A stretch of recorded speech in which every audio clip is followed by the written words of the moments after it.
Hello to family, स्वागत आहे तुमचं आजच्या आपल्या मिनी ब्लॉगमध्ये. तर इथे ना मी आलेली आहे शेतामध्ये, कारण आम्हाला ना उद्या रिटर्न यायचं आहे. तर म्हटलं चला शेतामध्ये थोड्या भाज्या आहेत तर त्या आणूयात, म्हणून ना मी आले होते बघा इथे शेतामध्ये. तर शेतामध्ये ना टोमॅटोचे झाडं, वांग्याचे, पण वांग्याचे झाडं ना खूप छोटे छोटे आहेत आणि आत्ताच त्याला वांगे लागत आहेत, म्हणून मी काय वांगे तोडले नाहीत, कारण वांग्याचे झाडं ना खूप छोटे छोटे होते. आणि टोमॅटोचे झाडं आहेत ना त्याला भरपूर टोमॅटो लागले होते आणि पिकलेले पण भरपूर टोमॅटो होते.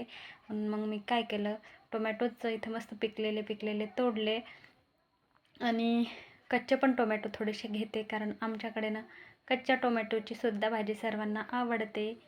इथे बघा झालं किती सारे कच्चे टोमॅटो आहेत. कांदा पण आहे, पण आणखी तो पण काढण्यासाठी आलेला नाही आहे. कांदा पण छोटा छोटाच आहे. आणि हे बघा इथे हा आहे आमचा लसूण. लसूण पण भरपूर आहे, पण तो पण आणखी छोटाच आहे, काढण्यासाठी आलेला नाही आहे. पण माझ्याकडे लसूण नसल्यामुळे ना मी इथं थोडासा लसूण घेते, कारण मला थोडंसं लसणाची पात पण आपल्याला इथे उपयोगात येते, म्हणून मी ना असं उपटूनच लसूण घेतला होता.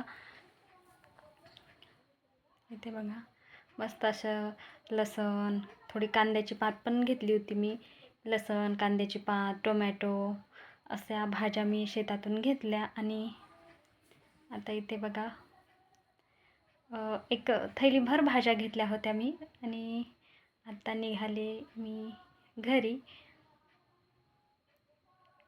तर इथे ना घरी जाण्या अगोदर बघा इथं आमच्या शेतात एक झाड आहे, मस्त थोडा वेळ झाडाखाली बसते. आणि ही आहे आमची मोठी चिऊ. म्हटली मम्मा थोडा वेळ थांब, मी इथं खेळते, म्हणून थोडा वेळ मस्त इथं झाडाखाली बसले आणि नंतर जाणार आहे घरी. बाय बाय, भेटूयात पुढच्या ब्लॉगमध्ये.